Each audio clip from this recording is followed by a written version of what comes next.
சடப்பொருட்களில் ஏற்படும் மாற்றங்கள், உலோகங்களின் தாக்குதிறன். இந்த அலகை கற்பதன் மூலம் நாம் பின்வரும் தேர்ச்சிகளை பெற்றுக்கொள்வோம். உலோகங்களின் தாக்கங்கள், உலோகங்களின் நீருடன் தாக்கம்.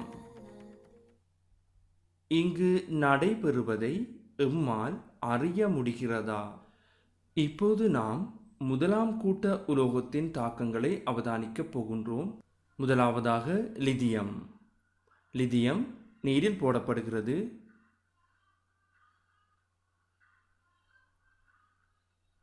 இரண்டாவதாக சோடியம்.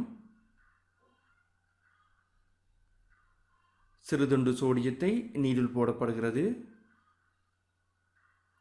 சோடியமானது முட்டுப்படுகின்ற இடங்களில் வெடித்து எரிவதை நாம் இங்கு காண்கின்றோம்.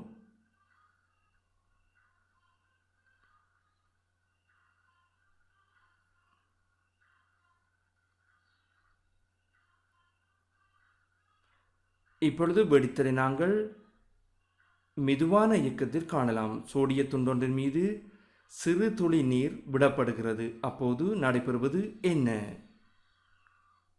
சோடியம் சடுதியாக வெடித்து சிதறுகிறது. அடுத்ததாக நாங்கள் ஒரு பெரிய துண்டு சோடியத்தை நீரில் போடுவோம்.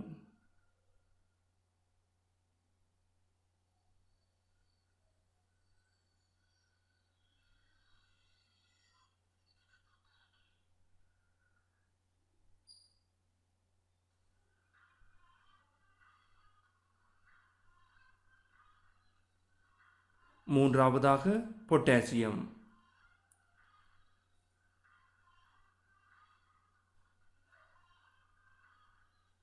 நான்காவதாக ருபீடியம்.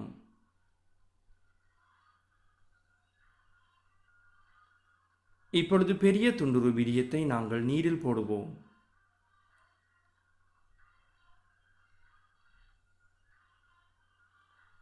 ஐந்தாவதாக சீசியம்.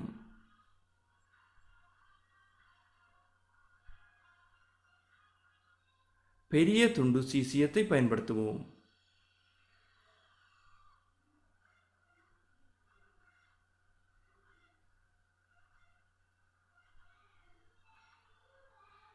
இறுதியாக பிரான்சியம்.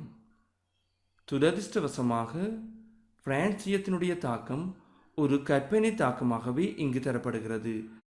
காரணம், பிரான்சியம் ஒரு சமதானியாகும். 22 நிமிடங்களிலேயே அதனுடைய வாழ்க்கை நிறைவு பெறும்.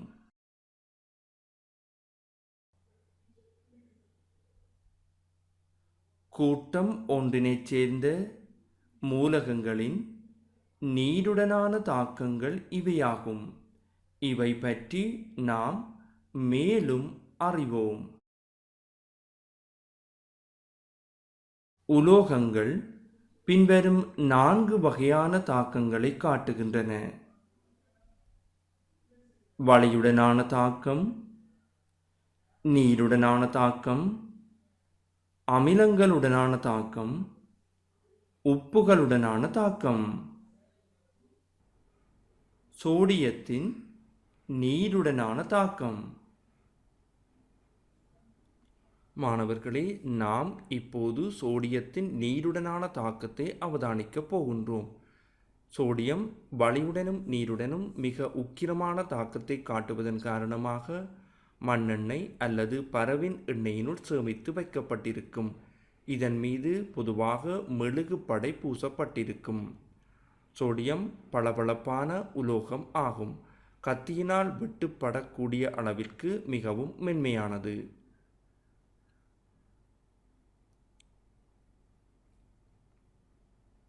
சோடியம் கத்தியினால் சிறு சிறு துண்டுகளாக வெட்டப்படுகின்றது.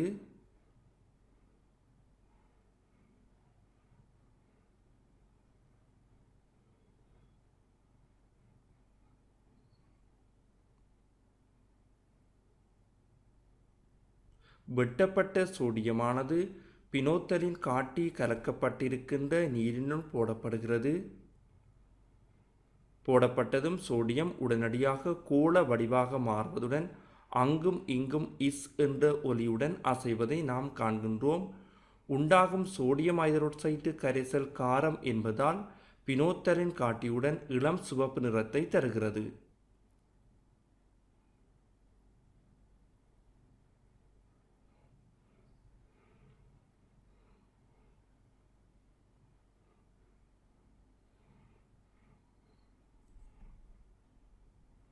இப்போது சோடியத்தை நாம் கொதி நீரினுள் போடுவோம். அவ்வாறு போடும்போது வெடித்து எரிவதை நாம் காண முடியும். பெருமளவு சோடியத்தை நாம் பயன்படுத்துவோம். தாக்கம் அபாயகரமானதாக இருக்கும்.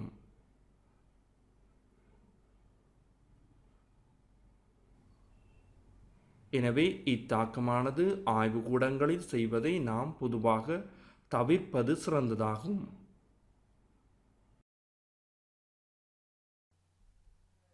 நாம் இப்போது சோடியத்தின் நீருடனான தாக்கத்தை அவதானித்தோம். பின்வரும் அவதானங்கள் எமக்கு கிடைத்தன. 1. நீரில் மிதக்கும். 2. கோள வடிவாக மாறும். 3. இஸ் என்ற ஒலியுடன் அங்கும் இங்கும் அசையும். 4. ஐதரசன் வாயுவை வெளியேற்றும். 5. தடைப்படும் போது வெடித்து எரியும். சோடியம் சக நீர் விளைவு சோடியம் ஐதரோட்சைட்டு சக ஐதரசன் வாயு 2Na சக 2H2O விளைவு 2NaOH சக H2. மக்னீசியத்தின் நீருடனான தாக்கம். மாணவர்களே, நாம் இப்போது மக்னீசியத்தினுடைய நீருடனான தாக்கத்தை அவதானிப்போம். இதற்காக நாம் மக்னீசிய நாடாவில் சிறு துண்டை பயன்படுத்துவோம். தாக்கத்துக்கு முன்பாக மக்னீசிய நாடாவானது அரத்தாளினால் நன்கு உரோஞ்சப்படுதல் வேண்டும். இதன்போது பளபளப்பான மேற்பரப்பு உண்டாவதை நாம் இனம் காண முடியும். மக்னீசிய நாடா உலோகம் என்பதால் மின்னை கடத்தும். வளையக்கூடியது. மக்னீசிய நாடா சாதாரண நீரினுள் போடப்படுகின்ற போது தாக்கம் எதுவும் இடம்பெறுவதில்லை.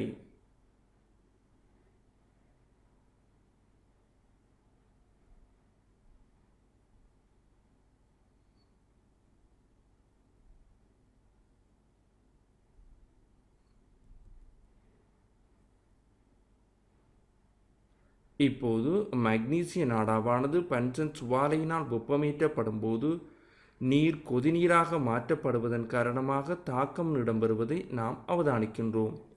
இவ்வாறு தாக்கம் இடம்பெறும்போது மக்னீசியம் ஐதரோட்சைட்டு கார கரைசல் உண்டாகும்.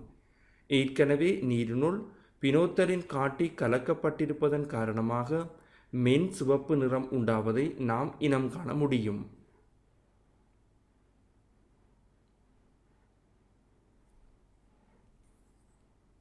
மக்னீசியம் கொதிநீருடன் தாக்கமடைந்து மக்னீசியம் ஐதரோட்சைட்டையும் ஐதரசன் வாயுவையும் தருகிறது. எமது அவதானத்தில் இருந்து நாம் பின்வருவனவற்றை இனம் கண்டோம். மக்னீசியம் கொதிநீருடன் தாக்கமடைந்து மக்னீசியம் ஐதரோட்சைட்டையும் ஐதரசன் வாயுவையும் தரும். மக்னீசியம் சக நீர் விளைவு மக்னீசியம் ஐதரோட்சைட்டு சக ஐதரசன் வாயு. Mg சக 2H2O விளைவு MgOH twice சக H2. மக்னீசியம் கொதிநீராவியுடன் உக்கிரமாக தாக்கமடைந்து மக்னீசியம் ஒட்சைட்டையும் ஐதரசன் வாயுவையும் தரும். மக்னீசியம் சக நீர். விளைவு மக்னீசியம் ஒட்சைட்டு சக ஐதரசன் வாயு. Mg சக H2O. விளைவு MgO சக H2. இங்கு நாம் மக்னீசியம் கொதிநீருடன் மக்னீசியம் ஐதரோட்சைட்டையும் கொதிநீராவியுடன் ஒட்சைட்டையும் தருகிறது என்பதை கவனத்தில் கொள்ள வேண்டும். நாகம் Zn அலுமினியம் Al என்பன குளிர் நீருடனோ கொதிநீருடனோ தாக்கம் அடைவதில்லை. கொதிநீராவியுடன் வெப்பமேற்றும் போது அவ் உலோகத்தின் ஒட்சைட்டை தரும். நாகம் சக நீர். விளைவு நாக ஒட்சைட்டு சக ஐதரசன் வாயு. Zn சக H2O. விளைவு ZnO சக H2. அலுமினியம் சக நீர். விளைவு அலுமினியம் ஒட்சைட்டு சக ஐதரசன் வாயு. 2 Al சக 3 H2O. விளைவு Al2O3 சக 3 H2. இரும்பானது கொதிநீருடன் தாக்கமடைந்து இரும்பு ஒட்சைட்டையும் ஐதரசன் வாயுவையும் தரும். இரும்பு சக நீர். விளைவு இரும்பு ஒட்சைட்டு சக ஐதரசன் வாயு. 2 Fe சக 4 H2O.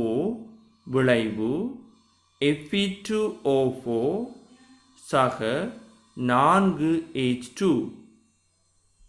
வெள்ளி Ag, பிளாட்டினம் Pt, பொன் Au என்பன குளிர் நீருடனோ கொதிநீருடனோ நீராவியுடனோ தாக்கம் அடைவதில்லை. இன்றைய பாடத்தை கற்றதன் மூலம் நாங்கள் பின்வரும் கற்றற்பேறுகளை பெற்றுக்கொண்டோம். மாணவர்களே, இன்று நாம் உலோகங்களின் நீருடனான தாக்கம் பற்றியும் அச்சந்தர்ப்பத்தில் ஏற்படும் அவதானங்கள் பற்றியும் அறிந்து கொண்டோம். மீண்டும் நாம் அடுத்த அலகில் சந்திப்போம். நன்றி.